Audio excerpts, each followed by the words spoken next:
I'm so mad at myself right now. Oh my god! Hey. Awful. Alvin and the Chipmunks Road Trip, not to be confused with Fast and the Furious, or Mad Max Furry Road, or The Sweet Embrace of Death,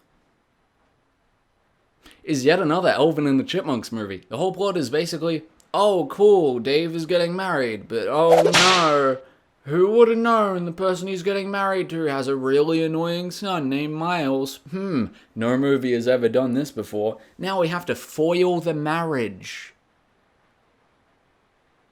What? I mean, it's all cool until they're like, oh, you know what? We should steal the ring. Oh, and there's a Pink Flamingos reference on a plane. The kids are gonna love that one. Kids love Pink Flamingos. The voice acting is still fairly good at this point, and I'm surprised that the voice actors haven't let their desire to die into their performance yet, like Jason Lee has. His hair is getting grayer, his paychecks are getting smaller, his eyes are screaming for help, and his mouth is screaming, give me more money! Oh, whoops, I mean, Alvin! Actually, he's screaming, oh no, my career is dead. I wonder how much he got paid for this. Not enough. The whole movie, when he's on screen or really not really there, you can tell that he's kind of just calculating and thinking of what he's going to spend the ridiculous amount of money he was paid to make yet another Alvin and the Chipmunks movie. He's like, okay, I'm going to have a party with every actor that still respects me. Okay, the guy who played Crabman. Cool. Okay, now there's hookers. More blow. A lot of blow. Coke. All of the drugs. And enough alcohol to make me forget about this piece of crap movie. Which was basically me throughout the entire movie. I feel like he's one Alvin and the Chipmunks movie away from just blowing up the earth. Just straight up blowing up the earth. I feel like he has the button on his desk. Josh Green plays the annoying son Miles, and for the most part, he's not that terrible. He's actually alright. He's obviously just there for the paycheck and the exposure, but you can tell that he's going to be bullied for years to come for this role. But that being said, though, he's actually not the worst, considering this is the 4th installment of the Alvin and the Chipmunks franchise. Really, you could get a monkey in a hat that is just a wild monkey to throw crap at the camera, and people would still see it, just because it has Alvin and the Chipmunks on it. I hate Tony Hale plays a really over-the-top, goofy, like, clumsy air marshal, and he is easily the best part about this movie. At one point, he wakes up next to a German guy after a long night of drinking at a rave and singing Uptown Funk with the Chipmunks, and they just start talking about trumpets. And it's at that point, for the 30th time, you realize how much of a mess this movie is and how much you wish you were seeing Star Wars again, or The Revenant. Actually, funnily enough, when I went to see this movie, there were more people in the cinema than when I went to see The Revenant. Cinema is dying. He actually made this movie bearable when he was on screen, but apart from that, this film was well, the 4th Chipmunks movie. Now, I want to talk about the ridiculous amount of references in this movie. I don't know why they're there. It's almost like in the last 5 minutes, they realized, oh god, there is nothing but poop and fart jokes, and no adult is going to laugh at this. Okay, add a Pink Flamingos reference, add a Psycho reference. There's a reference to The Shining in this movie, for example, that I completely forgot about before I started recording this video.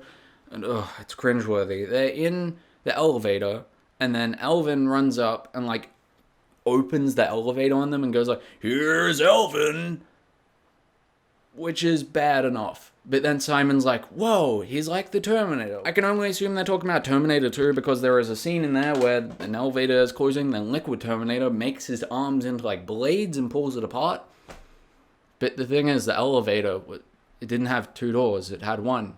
And he was obviously making a reference to The Shining. Maybe that was a joke. Maybe I'm looking too deep into a reference of The Shining in the 4th Alvin and the Chipmunks movie. What is my life? Growing in my skin. I don't know, the references that are put in for adults weren't really funny. They were kind of just obnoxious and, I don't know, they felt really Seth MacFarlane, but bad Seth MacFarlane, if that makes sense.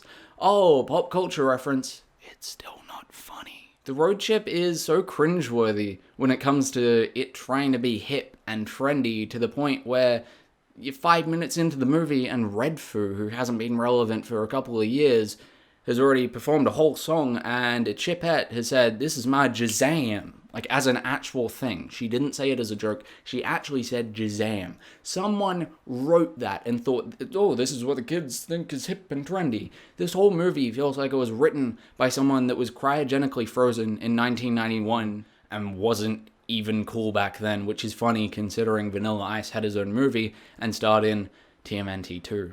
A movie that I still love. 1991 was a weird year because you got your successes like Terminator 2, but you've also got Cool as Ice and TMNT 2. Actually, no, I love TMNT 2.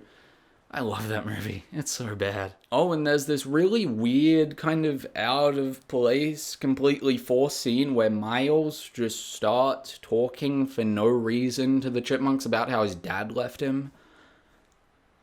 It was so out of place. It was just jarring when it happened. I'm like, whoa, I knew this was going to happen in this movie, but now? Overall, this movie is trash with an almost decent message that is completely drowned and killed in a sea of fat jokes, bathroom humor, really bad references that people are either not going to get or not even going to laugh at, and overall cringe. Don't take your kids to see this. It is terrible. It is really bad. They're going to lose brain cells just like I did. I struggled to make this review, and that is why Alvin and the Chipmunks Electric Booger Cash Grab 17 gets a 1 out of 10. I would rather watch Pan than this, which is saying something. You know, if I say that I want to watch Pan instead of this movie, then I mean it.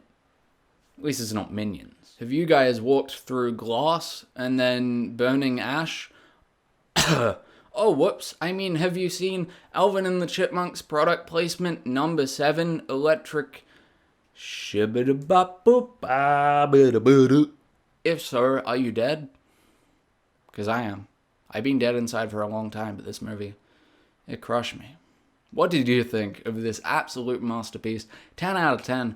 Oscar nominated, amazing, completely away from the Razzies movie. What should I review next? Speaking of reviews that are coming up, I'm actually going to an advanced screening of Zoolander 2 on the 10th of February, which is a whole 2 days before America gets it, and a whole day before my country gets it, which is Australia. So I'm really hoping that I can be the first review up on YouTube, because let's be real, who the hell is going to go to an advanced screening for Zoolander 2?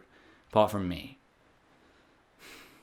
I'm so alone. I'm also seeing Deadpool on the 11th, which is the release date, which is also a day before America, so I'm hoping to be one of the first people to have a review up for that. Those two movies are going to be pretty big. Anyway, put your opinions in the section of comments. I'm so tired. It is so late right now. Anyway, I hope you have a great day, and happy watching, unless you watch this, because it's trash. And it's terrible, which I say a lot, but like this, I don't know, it just killed me. It just killed me. It took me so much time to actually finish this review. It's also written by Mark L. Smith, known for such gems as Vacancy 2, The First Cut, Seance, and The Hole, 2009. I mean, he went from writing false scares, whoops, I mean modern horror masterpieces,